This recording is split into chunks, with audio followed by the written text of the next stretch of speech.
किस प्रकार से हुआ वो आप बताइए। अवतार लेने के पश्चात उसने जो बाल लीलाएं की अयोध्या में उसका आप वर्णन करिए। और बाल लीला करने के पश्चात वो किस प्रकार से जनकपुर गए और श्री सीता जी के साथ उन्होंने विवाह की रचना कर ली। और विवाह जब हो गया तो अयोध्या लौट करके आ गए। अयोध्या लौट करके क्या क्या हुआ और फिर जो उनको वनवास दे दिया गया कृपा करके वो भी बताइए। और वन में जाकर के उन्होंने कौन कौन से चरित्र किए वो भी बताइए। रावण का वध उन्होंने कैसे किया ये भी बताइए। रावण का वध करने के पश्चात पुनः राज्याभिषेक कैसे हुआ उसका भी वर्णन करिए। और राज्याभिषेक होने के पश्चात भगवान श्री राम अपने परिकर के साथ स्वलोक गमन जो साकेत गमन हुआ उसका भी वर्णन करिए।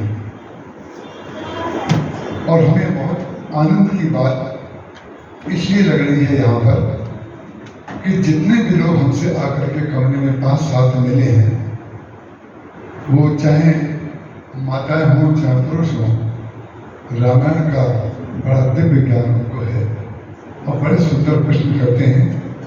तो मैंने सोचा कि शुरू से उस प्रश्न को ले लिया जाए।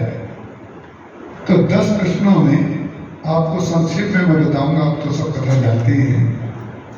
भगवान शंकर ने जब उत्तर देना प्रारंभ किया पार्वती जी को तो उन्होंने क्रम से लेकर के अंत तक वहां तक तो उत्तर दिया कि भगवान राम का राज्याभिषेक कैसे हुआ। लेकिन राज्याभिषेक के पश्चात स्वलोक गमन भगवान का कैसे हुआ इसको उन्होंने अनदेखा कर दिया। वो पार्वती जी को उन्होंने उसका उत्तर नहीं दिया। और पार्वती जी को जब उन्होंने उत्तर नहीं दिया तो सहज रूप से आप जो भी श्रोता हैं जो पूछे उसका उत्तर अगर मंच से ना दिया जाए तो आप निश्चित रूप से या तो पर्ची में लिख के भिजवा देंगे या स्वयं कह देंगे या कहलवा देंगे कि हमने आपसे ये कहा था, आपने इसमें से ये कहा और ये नहीं कहा। लेकिन पार्वती जी की जो विशेषता है, जो सर्वोच्च कोटि का श्रोता होता है, उसके अंदर जो विशेषता होती है वो पार्वती जी ने करके दिखा दी। पार्वती जी ने भगवान शंकर से ये नहीं कहा कि आप 10वां प्रश्न का उत्तर देना भूल गए। क्यों नहीं कहा? उसका कारण यह है कि मैंने पूछा और उन्होंने उत्तर नहीं दिया तो हमें ये बिल्कुल नहीं कहना चाहिए कि आपने उत्तर क्यों नहीं दिया। शायद वो हमारे लिए ये उचित नहीं समझते कि हम इसके बारे में कुछ बताएं। ये वक्ता की अपनी निजी भावना है कि कौन कौन सी बात अपने श्रोताओं को बता रहा है और कौन कौन सी बात को नहीं बताना चाहता।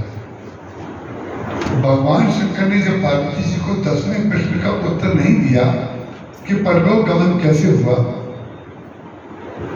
तो पार्वती जी को लगा कि 10वें प्रश्न का उत्तर तो उन्होंने नहीं दिया।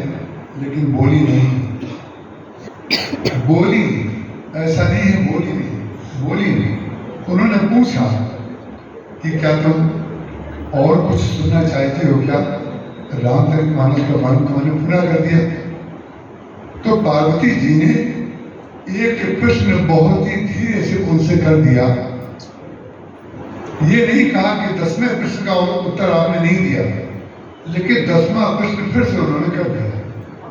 लेकिन 10वें प्रश्न का जो नामकरण है वो बदल दिया।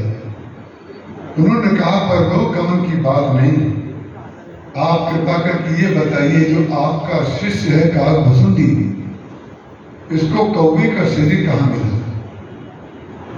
आप कृपा करके ये बता दीजिए कि सारी राम कथा में आपने इतनी महिमा इसकी गाई काकभुसुंडी की कि जब आप ठाकुर जी के दर्शन करने गए तो भी इसको लेकर के गए। और एक कहो ने चिचोरी सुन गिरजा अति दृढ़ मत तोरी काकभुसुंडी संग हम दो बीच करे मगन मन। उसका कारण क्या? उन्होंने कहा कि काकभुसुंडी को आपने इतना महत्व दिया, ये बताइए इसको कौवे का शरीर कैसे मिला, और कौवे का शरीर मिलने के पश्चात यह कथा का विस्तार, यही कथा का विस्तार। जैसे वट वृक्ष की शाखाएं होती हैं, ऐसे ही कथा में शाखा पे शाखा निकलती जाती है। एक सज्जन ने भद्रक में, उड़ीसा में हमसे कहा था कि आपकी कथा में शाखाएं बहुत निकलती हैं। हमने कहा शाखाएं निकलती तो आपको कोई परेशानी है? बोले नहीं, किसी एक ही शाखा पे चला करिए। हमने कहा एक ही शाखा जिस वृक्ष की होती है उसमें पत्ते नहीं होते, उसको ठूंठ कहते हैं, ठूंठ। कोई भी शाखा हो, चाहे ऊपर जाकर के शाखाएं निकले, चाहे नीचे से शाखाएं निकले, चाहे बीच में से शाखाएं निकले, जिस तने में शाखाएं नहीं है उसको ठूंठ कहते हैं, ठूंठ। उसका कारण क्या है?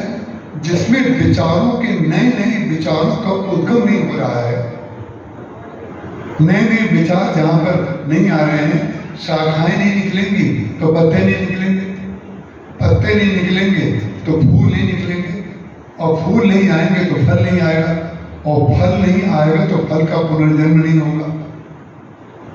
इसलिए शाखाओं का निकलना आवश्यक होता है। उसी प्रकार से कथाओं में भी शाखाएं निकलती हैं।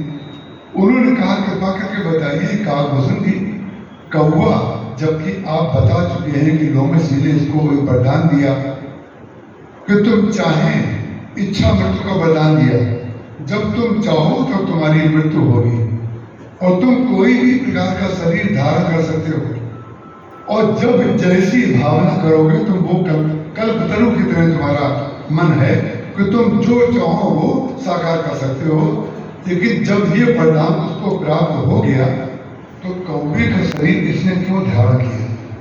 कौवे की जगह दूसरा शरीर क्यों नहीं धारण कर लिया? तब भगवान ने उनसे कहा कि तुम्हारी मति बड़ी पवित्र है, धन सती पावनमति तोरी, रघुपति चरण प्रीति नहीं थोरी। नाम लिया उन्होंने उनका सती, और उत्तर दे रहे हैं पार्वती को, उत्तर दे रहे हैं पार्वती को, वो कह रहे धन्य सती पावनमति तोरी, रघुपति चरण प्रीति नहीं थोरी। धन्य है तुम्हारी मति, धन्य है तुम्हारा विवेक, तुम्हारा भगवान के चरणों में कोई प्रेम अब कम नहीं है। सती नाम क्यों लिया? सती नाम इसलिए लिया कि तुम्हारी अब कथा सुनने के बाद मति इतनी प्रांजल हो गई है, अब मति नहीं रह गई, अब सुमति हो गई, अब बुद्धि नहीं रह गई, अब श्रद्धा हो गई। बुद्धि तो सती के रूप में थी, जो बुद्धि जब तक रहती है तब तक बुद्धि से सबसे पहले व्यक्ति मालूम है किस बात का खंडन करता है? जितने बुद्धिमान हैं, जितने बुद्धिजीवी हैं, उन बुद्धिजीवियों को एक प्रकार का एक समस्या होती है उनकी बुद्धि की। वो नई नई ऐसे विचारों का प्रतिपादन करते हैं कि जिसमें लोगों को ये भ्रम हो जाता है हम इनकी माने कि इनकी माने। इसीलिए जो मैंने आपसे पहले दिन या दूसरे दिन कहा था, महाराज जी ने कहा भाव का कोई अंत नहीं है, लेकिन भाव को जन्म न दे। तो बुद्धिजीवी का तात्पर्य क्या है? जो बुद्धिजीवी होगा वो कार्य अपना करने के बाद थक जरूर जाएगा। बुद्धिजीवी और श्रमजीवी दोनों थक जाते हैं। उसका कारण क्या है? बुद्धि से किसी ने बहुत काम किया तो वो कहेगा मैं बहुत थक गया, बहुत बड़ा काम करके आया हूँ, मैंने बड़ा लेखन किया है, बड़ा कार्य किया है। लेकिन जो बुद्धि से नहीं लिखेगा, जो श्रद्धा से लिखेगा, जो सती नहीं होगा, जो पार्वती होगा, वो थकेगा नहीं। भगवान राम ने तुलसीदास जी महाराज से कहा तुमने रामचरितमानस की रचना की, बड़ी दिव्य रचना की, बताओ मैं तुम्हें क्या दे दूं? उन्होंने कहा आपने तो मुझे सब दे दिया। बोले क्या दे दिया? बोले आपने मुझे परम विश्राम दे दिया। रामचरितमानस को लिखने के पश्चात वो थके नहीं, परम विश्राम की अनुभूति कहते हैं। बोले जाकी कृपा लवलेश थे, मति मंद तुलसीदास हूं, पायो परम विश्राम राम समान प्रभु नाही कहो।